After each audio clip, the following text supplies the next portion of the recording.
disebutkan dalam satu hadis riwayat Muslim, ada seorang masuk surga gara-gara suka meminjamkan uang kepada orang. Ya, kata Nabi sallallahu alaihi wasallam, "Talaqatil malaikatu ruha rajulin mimman kana qablakum." Malaikat menerima atau menerima ruh seorang lelaki dari umat-umat sebelum kalian. Maka kemudian malaikat bertanya, "A'amilta minal khairi syai'an?" Apakah kau melakukan suatu kebaikan wahai fulan? Qala la. Kata dia, aku tidak punya kebaikan. Ya, orang ini kayaknya jarang melakukan kebaikan. Ya. Ditanya, kau punya kebaikan enggak? Enggak ada. Qalu, malaikat berkata, tadzakkar, coba ingat. Kau punya kebaikan apa? Dia ingat. Oh, ada dia punya kebaikan satu. Dia mengatakan, kuntu udayunun nas. Aku dulu suka memberi hutangan kepada manusia.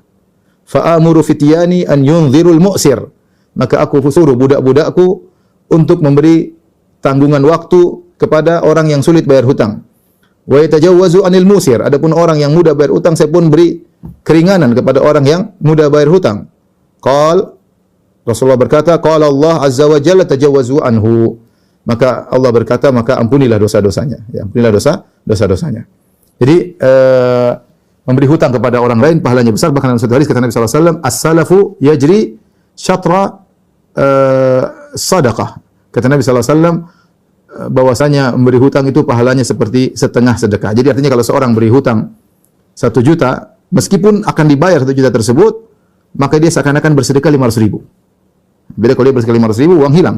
Tapi kalau dia kasih pinjaman 1 juta, sama dengan dia bersedekah 500.000. Kalau dia kasih pinjaman 100 juta sama kawannya, meskipun uangnya akan dibayar kembali, maka seakan-akan dia memberi sedekah 50 juta, setengah dari sedekah. Dan ini adalah ibadah yang mulia. Dan kita tahu ibadah ini zaman sekarang semakin sulit oleh memberi utangan. Kalau ada orang beri hutangan itu orang yang baik, apalagi orang yang bersedekah. Orang yang beri hutangan itu adalah orang yang baik. Kenapa saya katakan? Karena zaman sekarang ini orang sulit mempercayai banyak orang. Mau kasih pinjaman, siapa orang ini ya? Gak gampang ya. Mau dikasih, khawatirnya gak kembali. Apalagi yang minjem miskin, sudah kemungkinan besar 99% tidak kembali. Makanya mau kasih, mikir-mikir. Kalau udah kasih, sudah niat gak kembali ya. Makanya mencari pinjaman di zaman sekarang susah. Makanya banyak orang yang akhirnya terpaksa pergi ke bank konvensional, riba, rentenir. Karena dia tidak menemukan siapa orang kasih pinjam dia uang. Apalagi zaman pandemi, orang semua pegang duitnya.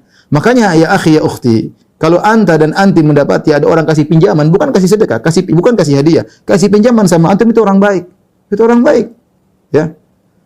Bersyukur kepada Allah ada orang mau kasih pinjaman. Dan kalau kita punya rezeki, kasih pinjaman ini pahalanya besar ya.